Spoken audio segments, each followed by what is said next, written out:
అన్నయ్య మూవీని డీకోడ్ చేద్దాం. 2000 మూవీ ఇయర్లో రిలీజ్ అయిన అన్నయ్య మూవీలో చిరంజీవి సరసన సౌందర్య గారు, చిరంజీవి తమ్ముళ్ళుగా వెంకట్ మరియు రవితేజ, సౌందర్య చెల్లెలుగా చాందిని మరో అమ్మాయి, ఇంకా కోట శ్రీనివాసరావు మెయిన్ ముఖ్య తారాగణంలో నిర్మించిన ఈ సినిమా.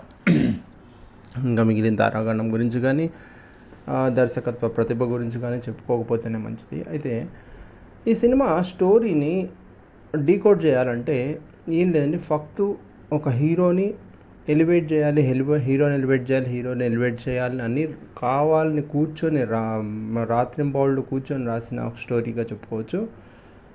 సో ఎంతవరకు కూడా హీరోని ఎలివేట్ చేయడం తప్పితే ఒక రియల్ లైఫ్ ఇన్సిడెంట్స్ ఏంటి, రియల్ లైఫ్లో ఒక అన్నయ్య ఎలా ఉంటాడు, ఒక తమ్ముడు ఎలా ఉంటాడు, ఇట్లాంటి కాన్సెప్టే లేకుండా టోటల్లీ హీరో ఎలివేట్ అవ్వాలి.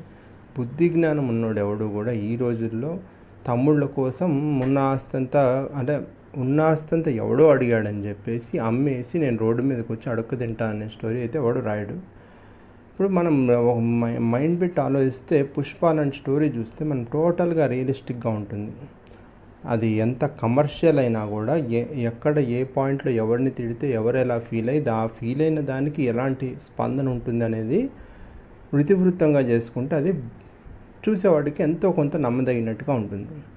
కానీ ఈ సినిమాలో చూస్తే సినిమా ఓపెనింగ్ చూస్తే అంటే దగ్గర half an hour of viewers టైంని తిని పడేస్తారు, అంతే, ఏం లేదు. స్టార్ట్ చేసిన దగ్గర నుంచి హీరో ఇంట్రడక్షన్, ఒక ఫైట్, ఆ ఫైట్ని హీరోయిన్ చూస్తుంది, ఇంప్రెస్ అయిపోతుంది, గుడ్.